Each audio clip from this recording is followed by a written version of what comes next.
Bienvenue dans notre maison d'édition, l'IA. Découvrez gratuitement des livres audio en français. Pour ne pas manquer nos prochaines vidéos, abonnez-vous à notre chaîne. Essai sur les données immédiates de la conscience, par Henri Bergson, lu par Liam Maloney.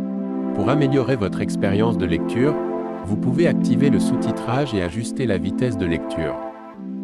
S'il est un phénomène qui paraisse se présenter immédiatement à la conscience sous forme de quantité ou tout au moins de grandeur, c'est sans contredit l'effort musculaire. Il nous semble que la force psychique, emprisonnée dans l'âme comme les vents dans l'antre-déole, y attendent seulement une occasion de s'élancer dehors. La volonté surveillerait cette force, et, de temps à autre, lui ouvrirait une issue, proportionnant l'écoulement à l'effet désiré. Même, en y réfléchissant bien, on verra que cette conception assez grossière de l'effort entre pour une large part dans notre croyance à des grandeurs intensives. Comme la force musculaire qui se déploie dans l'espace et se manifeste par des phénomènes mesurables nous fait l'effet d'avoir préexisté à ces manifestations, mais sous un moindre volume et à l'état comprimé, pour ainsi dire, nous n'hésitons pas à resserrer ce volume de plus en plus, et finalement nous croyons comprendre qu'un état purement psychique, n'occupant plus d'espace, est néanmoins une grandeur. La science incline d'ailleurs à fortifier l'illusion du sens commun sur ce point. Monsieur Bain nous dit par exemple que la sensibilité concomitante du mouvement musculaire coïncide avec le courant centrifuge de la force nerveuse. C'est donc l'émission même de la force nerveuse que la conscience apercevrait. M. Wundt parle également d'une sensation d'origine centrale, accompagnant l'innervation volontaire des muscles, et cite l'exemple du paralytique, qui a la sensation très nette de la force qu'il déploie à vouloir soulever sa jambe, quoiqu'elle reste inerte. La plupart des auteurs se rangent à cette opinion, qui ferait loi dans la science positive, si, il y a quelques années, M. William James n'avait attiré l'attention des physiologistes sur certains phénomènes assez peu remarqués, et pourtant bien remarquables. Quand un paralytique fait effort pour soulever le membre inerte, il n'exécute pas ce mouvement, sans doute, mais, bon gré, mal gré, il en exécute un autre. Quelques mouvements s'effectuent quelque part. Sinon, point de sensation d'effort. Déjà Vulpian avait fait remarquer que si l'on demande à un hémiplégique de fermer son poing paralysé, il accomplit inconsciemment cette action avec le poing qui n'est pas malade. Ferrier signalait un phénomène plus curieux encore. Étendez le bras en recourbant légèrement votre index, comme si vous alliez presser la détente d'un pistolet. Vous pourrez ne pas remuer le doigt, ne contracter aucun muscle de la main, ne produire aucun mouvement apparent, et sentir pourtant que vous dépensez de l'énergie. Toutefois, en y regardant de plus près, vous vous apercevrez que cette sensation d'effort coïncide avec la fixation des muscles de votre poitrine, que vous tenez la glotte fermée, et que vous contractez activement vos muscles respiratoires. Dès que la respiration reprend son cours normal, la conscience de l'effort s'évanouit, à moins qu'on ne meuve réellement le doigt. Ces faits semblaient déjà indiquer que nous n'avons pas conscience d'une émission de force, mais du mouvement des muscles qui en est le résultat. L'originalité de M. William James a été de vérifier l'hypothèse sur des exemples qui y paraissaient absolument réfractaires. Ainsi, quand le muscle droit externe de l'œil droit est paralysé, le malade essaie en vain de tourner l'œil du côté droit. Pourtant les objets lui paraissent fuir à droite, et puisque l'acte de volonté n'a produit aucun effet, il faut bien, disait Helmholtz, que l'effort même de la volonté se soit manifesté à la conscience. Mais on n'a pas tenu compte, répond M. James, de ce qui se passe dans l'autre œil.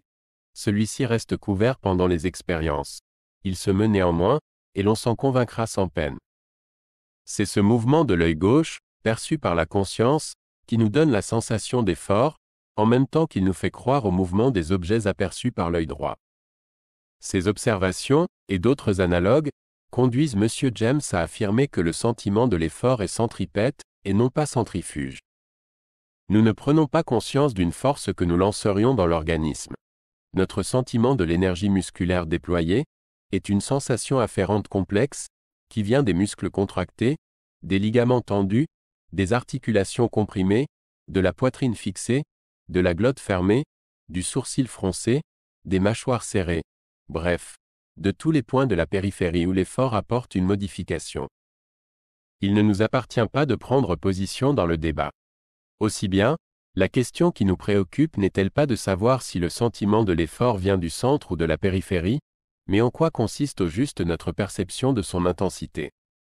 Or, il suffit de s'observer attentivement soi-même pour aboutir, sur ce dernier point, à une conclusion que M. James n'a pas formulée, mais qui nous paraît tout à fait conforme à l'esprit de sa doctrine. Nous prétendons que plus un effort donné nous fait l'effet de croître, plus augmente le nombre des muscles qui se contractent sympathiquement, et que la conscience apparente d'une plus grande intensité d'effort sur un point donné de l'organisme se réduit, en réalité, à la perception d'une plus grande surface du corps s'intéressant à l'opération. Essayez, par exemple, de serrer le poing, de plus en plus. Il vous semblera que la sensation d'effort, tout entière localisée dans votre main, passe successivement par des grandeurs croissantes. En réalité, votre main éprouve toujours la même chose. Seulement, la sensation qui y était localisée d'abord a envahi votre bras, remonté jusqu'à l'épaule. Finalement, l'autre bras se raidit, les deux jambes limitent, la respiration s'arrête. C'est le corps qui donne tout entier. Mais vous ne vous rendez distinctement compte de ces mouvements concomitants qu'à la condition d'en être averti. Jusque-là, vous pensiez avoir affaire à un état de conscience unique, qui changeait de grandeur. Quand vous serrez les lèvres de plus en plus l'une contre l'autre, vous croyez éprouver à cet endroit une même sensation de plus en plus forte. Ici encore vous vous apercevrez, en y réfléchissant davantage, que cette sensation reste identique, mais que certains muscles de la face et de la tête, puis de tout le reste du corps, ont pris part à l'opération. Vous avez senti cet envahissement graduel, cette augmentation de surface qui est bien réellement un changement de quantité. Mais comme vous pensiez surtout à vos lèvres serrées, vous avez localisé l'accroissement à cet endroit, et vous avez fait de la force psychique qui s'y dépensait une grandeur, quoiqu'elle n'eût pas d'étendue. Examinez avec soin une personne qui soulève des poids de plus en plus lourds. La contraction musculaire gagne peu à peu son corps tout entier. Quant à la sensation plus particulière qu'elle éprouve dans le bras qui travaille, elle reste constante pendant fort longtemps, et ne change guère que de qualité, la pesanteur devenant à un certain moment fatigue, et la fatigue douleur. Pourtant le sujet s'imagine ira avoir conscience d'un accroissement continu de la force psychique affluant au bras. Il ne reconnaîtra son erreur qu'à la condition d'en être averti, tant il est porté à mesurer un état psychologique donné par les mouvements conscients qui l'accompagnent. De ces faits et de beaucoup d'autres du même genre on dégagera, croyons-nous, la conclusion suivante. Notre conscience d'un accroissement d'effort musculaire se réduit à la double perception d'un plus grand nombre de sensations périphériques et d'un changement qualitatif survenu dans quelques-unes d'entre elles. Nous voici donc amenés à définir l'intensité d'un effort superficiel comme celle d'un sentiment profond de l'âme. Dans l'un et l'autre cas, il y a progrès qualitatif et complexité croissante, confusément aperçus. Mais la conscience, habituée à penser dans l'espace et à se parler à elle-même ce qu'elle pense, désignera le sentiment par un seul mot et localisera l'effort au point précis où il donne un résultat utile. Elle apercevra alors un effort, toujours semblable à lui-même, qui grandit sur la place qu'elle lui a assignée, et un sentiment qui, ne changeant pas de nom, grossit sans changer de nature. Il est vraisemblable que nous allons retrouver cette illusion de la conscience dans les états intermédiaires entre les efforts superficiels et les sentiments profonds. Un grand nombre d'états psychologiques sont accompagnés, en effet, de contractions musculaires et de sensations périphériques. Tantôt ces éléments superficiels sont coordonnés entre eux par une idée purement spéculative, tantôt par une représentation d'ordre pratique. Dans le premier cas, il y a effort intellectuel ou attention. Dans le second se produisent des émotions qu'on pourrait appeler violentes ou aiguës, la colère, la frayeur, et certaines variétés de la joie, de la douleur, de la passion et du désir. Montrons brièvement que la même définition de l'intensité convient à ces états intermédiaires. L'attention n'est pas un phénomène purement physiologique, mais on ne saurait nier que des mouvements l'accompagnent. Ces mouvements ne sont ni la cause ni le résultat du phénomène. Ils en font partie, ils l'expriment en étendue, comme l'a si remarquablement montré M. Ribot.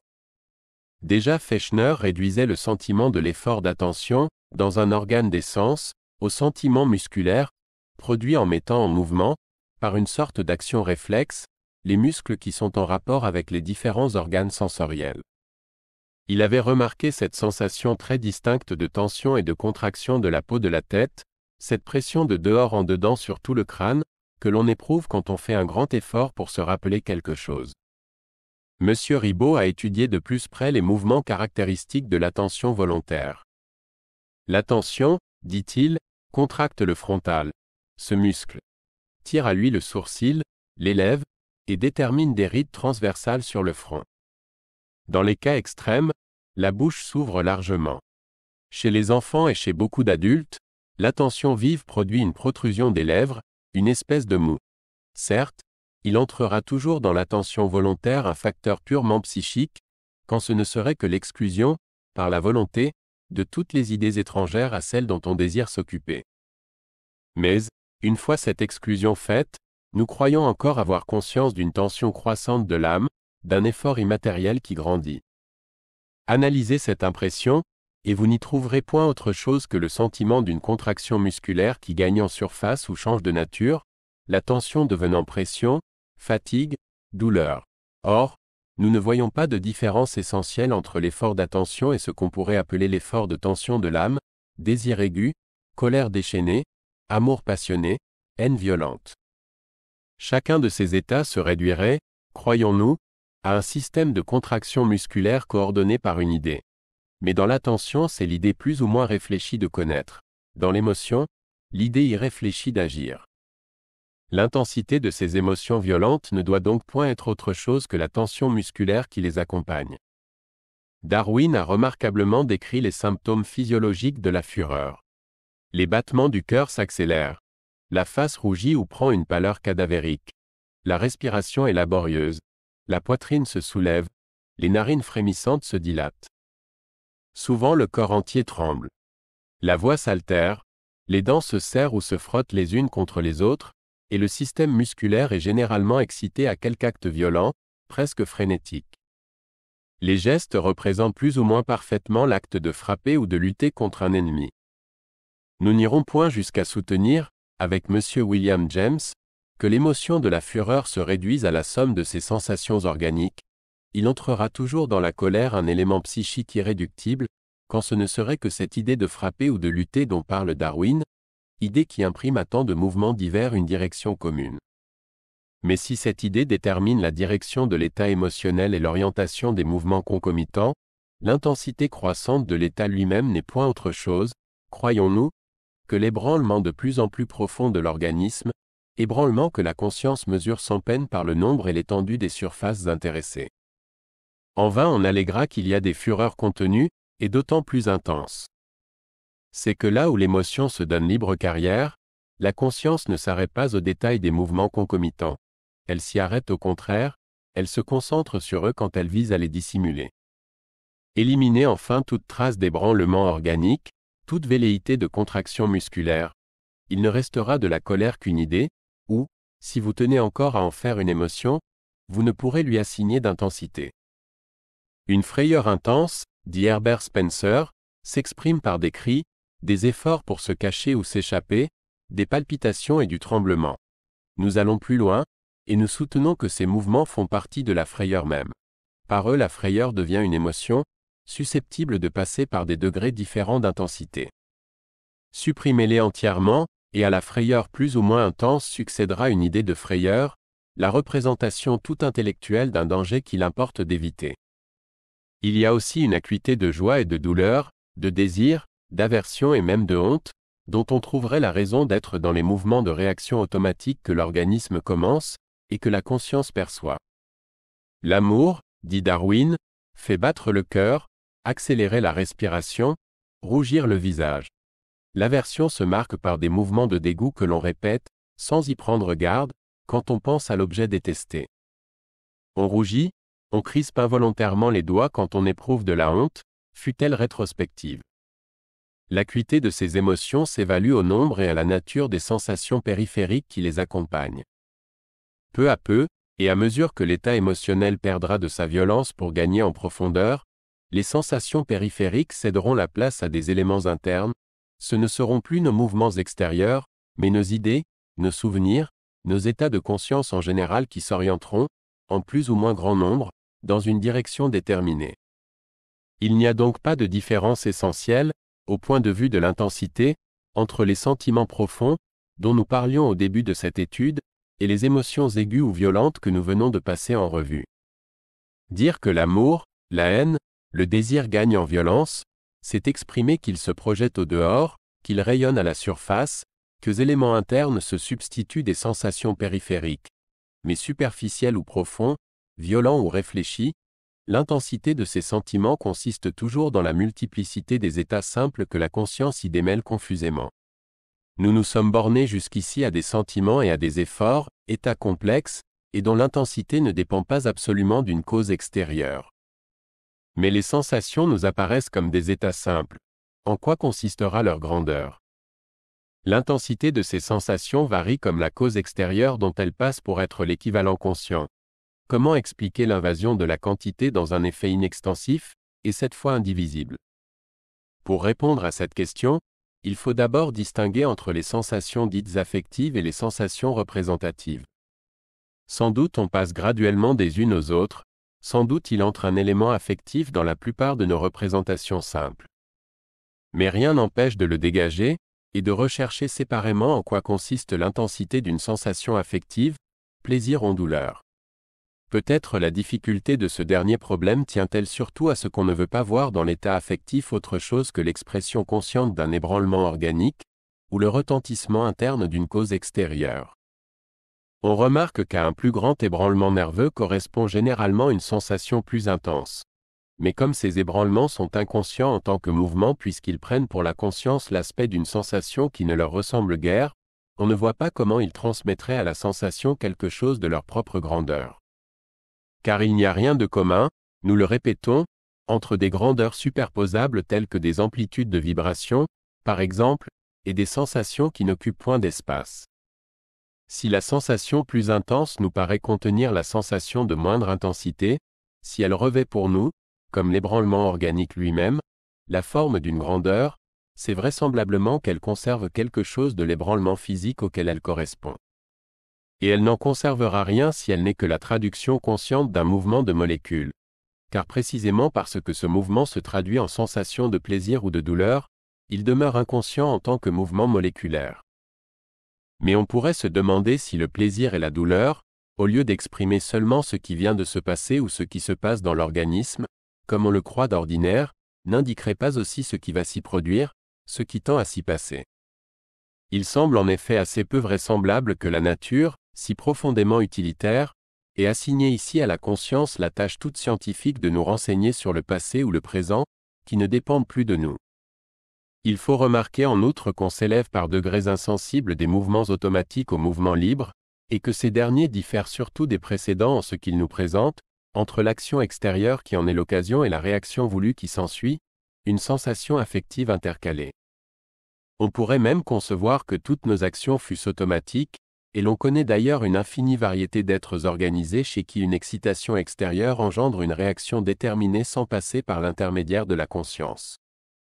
Si le plaisir et la douleur se produisent chez quelques privilégiés, c'est vraisemblablement pour autoriser de leur part une résistance à la réaction automatique qui se produirait, où la sensation n'a pas de raison d'être, où c'est un commencement de liberté.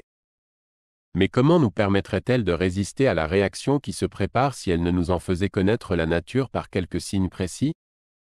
Et quel peut être ce signe, sinon l'esquisse et comme la préformation des mouvements automatiques futurs au sein même de la sensation éprouvée?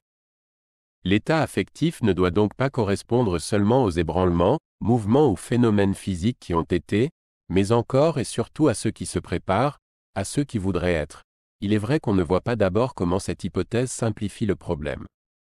Car nous cherchons ce qu'il peut y avoir de commun entre un phénomène physique et un état de conscience au point de vue de la grandeur, et il semble qu'on se borne à retourner la difficulté quand on fait de l'état de conscience présent un indice de la réaction à venir, plutôt qu'une traduction psychique de l'excitation passée.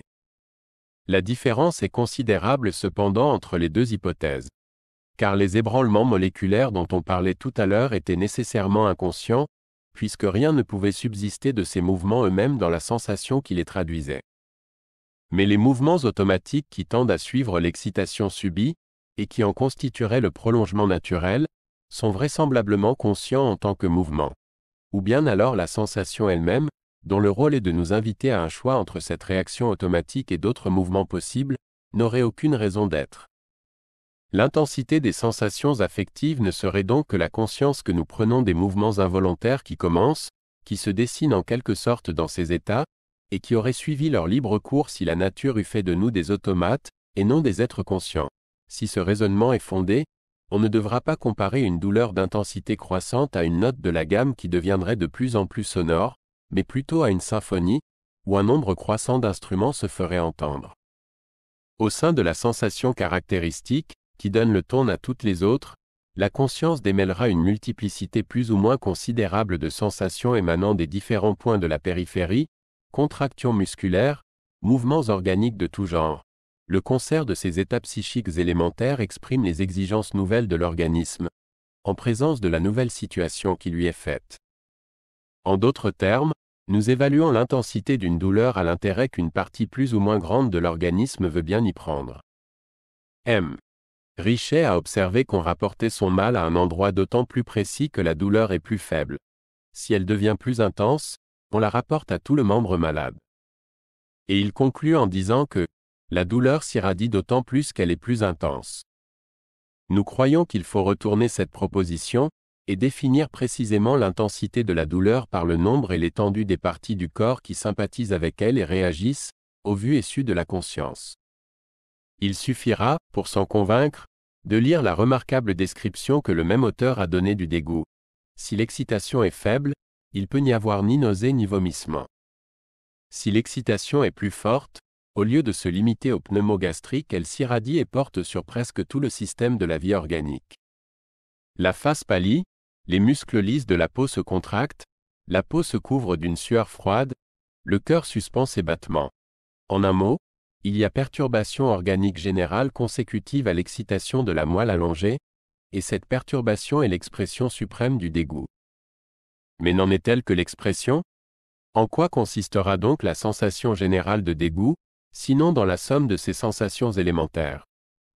Et que pouvons-nous entendre ici par intensité croissante, si ce n'est le nombre toujours croissant de sensations qui viennent s'ajouter aux sensations déjà aperçues? Darwin a tracé une peinture saisissante des réactions consécutives à une douleur de plus en plus aiguë. Elle pousse l'animal à exécuter les efforts les plus violents et les plus variés pour échapper à la cause qui l'a produit. Dans la souffrance intense, la bouche se contracte fortement, les lèvres se crispent, les dents se serrent. Tantôt les yeux s'ouvrent tout grands, tantôt les sourcils se contractent fortement, le corps est baigné de sueur. La circulation se modifie ainsi que la respiration. N'est-ce pas précisément à cette contraction des muscles intéressés que nous mesurons l'intensité d'une douleur? Analysez l'idée que vous vous faites d'une souffrance que vous déclarez extrême. N'entendez-vous pas par là qu'elle est insupportable, c'est-à-dire qu'elle incite l'organisme à 1000 actions diverses pour y échapper? On conçoit qu'un nerf transmette une douleur indépendante de toute réaction automatique. On conçoit aussi que des excitations plus ou moins fortes influencent ce nerf diversement. Mais ces différences de sensations ne seraient point interprétées par votre conscience comme des différences de quantité, si vous n'y rattachiez les réactions plus ou moins étendues, plus ou moins graves, qui ont coutume de les accompagner. Sans ces réactions consécutives, l'intensité de la douleur serait une qualité, et non pas une grandeur. Nous n'avons guère d'autres moyens pour comparer entre plusieurs plaisirs. Qu'est-ce qu'un plus grand plaisir, sinon un plaisir préféré? Et que peut être notre préférence sinon une certaine disposition de nos organes, qui fait que, les deux plaisirs se présentant simultanément à notre esprit, notre corps incline vers l'un d'eux. Analysez cette inclination elle-même, et vous y trouverez 1000 petits mouvements qui commencent, qui se dessinent dans les organes intéressés et même dans le reste du corps, comme si l'organisme allait au-devant du plaisir représenté. Quand on définit l'inclination à mouvement, on ne fait pas une métaphore. En présence de plusieurs plaisirs conçus par l'intelligence, notre corps s'oriente vers l'un d'eux spontanément, comme par une action réflexe. Il dépend de nous de l'arrêter, mais l'attrait du plaisir n'est point autre chose que ce mouvement commencé, et l'acuité même du plaisir, pendant qu'on le goûte, n'est que l'inertie de l'organisme qui s'y noie, refusant toute autre sensation. Sans cette force d'inertie, dont nous prenons conscience par la résistance que nous opposons à ce qui pourrait nous distraire, le plaisir serait encore un état, mais non plus une grandeur. Dans le monde moral, comme dans le monde physique, l'attraction sert à expliquer le mouvement plutôt qu'à le produire. Nous avons étudié à part les sensations affectives. Remarquons maintenant que beaucoup de sensations représentatives ont un caractère affectif, et provoquent ainsi de notre part une réaction dont nous tenons compte dans l'appréciation de leur intensité. Un accroissement considérable de lumière se traduit pour nous par une sensation caractéristique, qui n'est pas encore de la douleur, mais qui présente des analogies avec l'éblouissement. À mesure que l'amplitude de la vibration sonore augmente, notre tête, puis notre corps nous font l'effet de vibrer ou de recevoir un choc. Certaines sensations représentatives, celles de saveur, d'odeur et de température, ont même constamment un caractère agréable ou désagréable. Entre des saveurs plus ou moins amères, vous ne démêleriez guère que des différences de qualité. Ce sont comme les nuances d'une même couleur. Mais ces différences de qualité s'interprètent aussitôt comme des différences de quantité, à cause de leur caractère affectif et des mouvements plus ou moins prononcés de réaction, plaisir ou dégoût, qu'elles nous suggèrent. En outre, même quand la sensation reste purement représentative, sa cause extérieure ne peut dépasser un certain degré de force ou de faiblesse sans provoquer de notre part des mouvements qui nous servent à la mesurer. Tantôt, en effet, nous avons à faire effort pour apercevoir cette sensation, comme si elle se dérobait. Tantôt au contraire elle nous envahit, s'impose à nous, et nous absorbe de telle manière que nous employons tout notre effort à nous en dégager, et à rester nous-mêmes. La sensation est dite peu intense dans le premier cas, et très intense dans l'autre. Ainsi, pour percevoir un son lointain, pour distinguer ce que nous appelons une odeur légère et une faible lumière, nous tendons tous les ressorts de notre activité, nous faisons attention. Et c'est justement parce que l'odeur et la lumière demandent alors à se renforcer de notre effort qu'elles nous paraissent faibles. Inversement, nous reconnaissons la sensation d'intensité extrême au mouvement irrésistible de réaction automatique qu'elle provoque de notre part, ou à l'impuissance dont elle nous frappe. Un coup de canon tiré à nos oreilles, une lumière éblouissante s'allumant tout à coup, nous enlève pendant un instant la conscience de notre personnalité. Cet état pourra même se prolonger chez un sujet prédisposé. Il faut ajouter que, même dans la région des intensités dites moyennes, alors qu'on traite d'égal à égal avec la sensation représentative, nous en apprécions souvent l'importance en la comparant à une autre qu'elle supplante, ou en tenant compte de la persistance avec laquelle elle revient.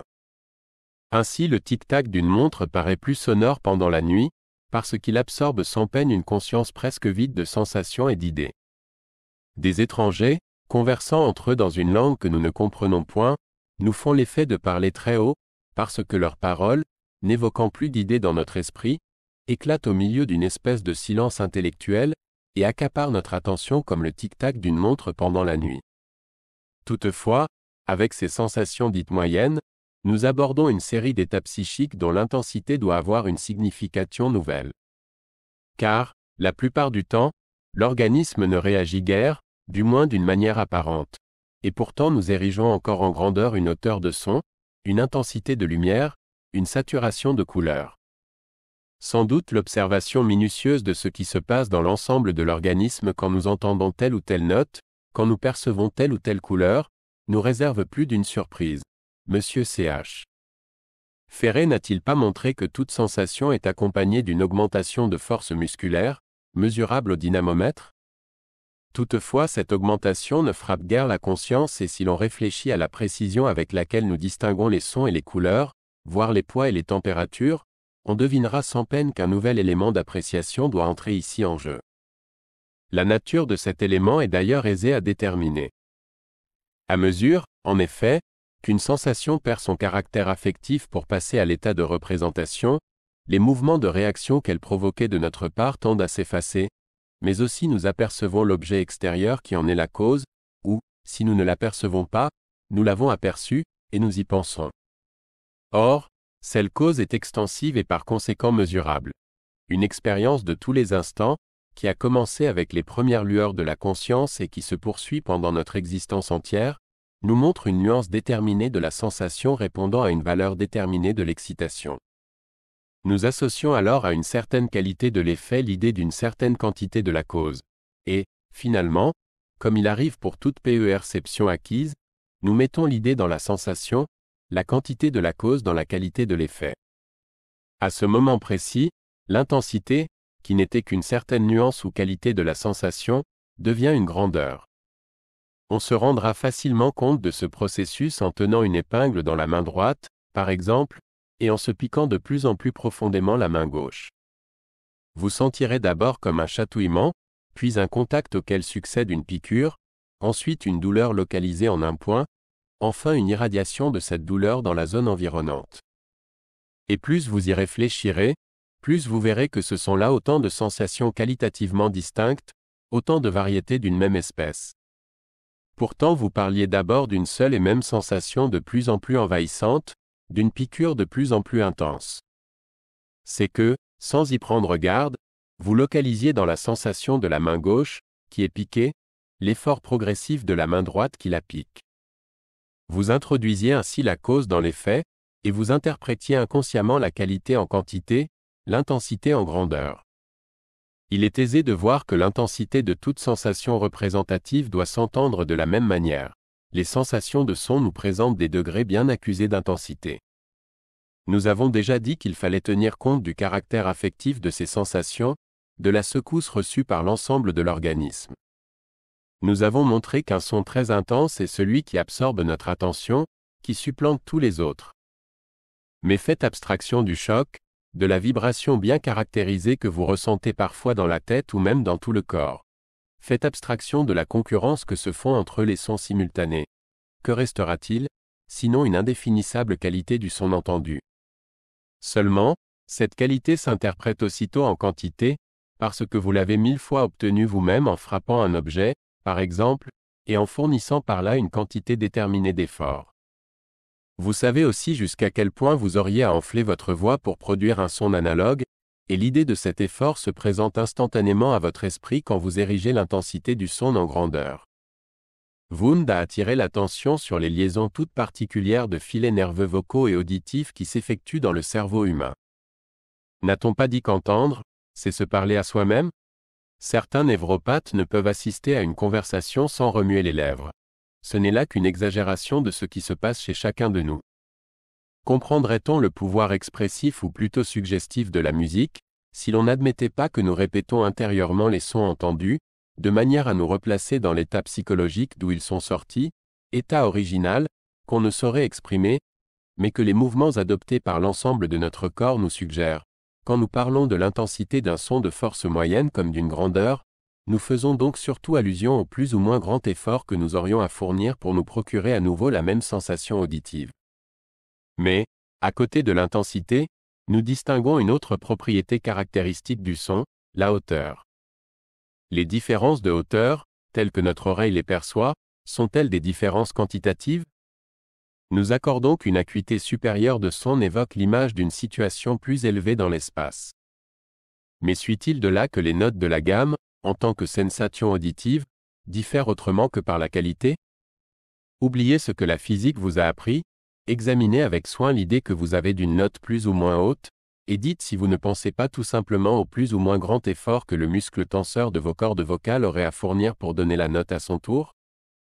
Comme l'effort par lequel votre voix passe d'une note à la suivante est discontinu, vous vous représentez ces notes successives comme des points de l'espace qu'on atteindrait l'un après l'autre par des sauts brusques, en franchissant chaque fois un intervalle vide qui les sépare. Et c'est pourquoi vous établissez des intervalles entre les notes de la gamme. Reste à savoir, il est vrai, pourquoi la ligne sur laquelle nous les échelonnons est verticale plutôt qu'horizontale, et pourquoi nous disons que le son monte dans certains cas, descend dans d'autres. Il est incontestable que les notes aiguës nous paraissent produire des effets de résonance dans la tête, et les notes graves dans la cage thoracique. Cette perception, réelle ou illusoire, a contribué sans doute à nous faire compter verticalement les intervalles. Mais il faut remarquer aussi que, plus l'effort de tension des cordes vocales est considérable dans la voix de poitrine, plus grande est la surface du corps qui s'y intéresse chez le chanteur inexpérimenté. C'est même pourquoi l'effort est senti par lui comme plus intense. Et comme il expire l'air de bas en haut, il attribuera la même direction au son que le courant d'air produit. C'est donc par un mouvement de bas en haut que se traduira la sympathie d'une plus grande partie du corps avec les muscles de la voix. Nous dirons alors que la note est plus haute, parce que le corps fait un effort comme pour atteindre un objet plus élevé dans l'espace. L'habitude s'est ainsi contractée d'assigner une hauteur à chaque note de la gamme, et le jour où le physicien a pu la définir par le nombre de vibrations auxquelles elle correspond dans un temps donné, nous n'avons plus hésité à dire que notre oreille percevait directement des différences de quantité. Mais le son resterait qualité pure, si nous n'y introduisions l'effort musculaire qui le produirait, ou la vibration qui l'explique. Cliquez sur « I » en haut à droite de votre écran pour choisir le livre audio que vous aimeriez découvrir. Si cette vidéo vous a plu, vous pouvez mettre un « j'aime » et la partager à vos amis. Par ailleurs, visitez notre bibliothèque sur audible.fr pour explorer notre vaste sélection de livres audio réalisés par l'IA.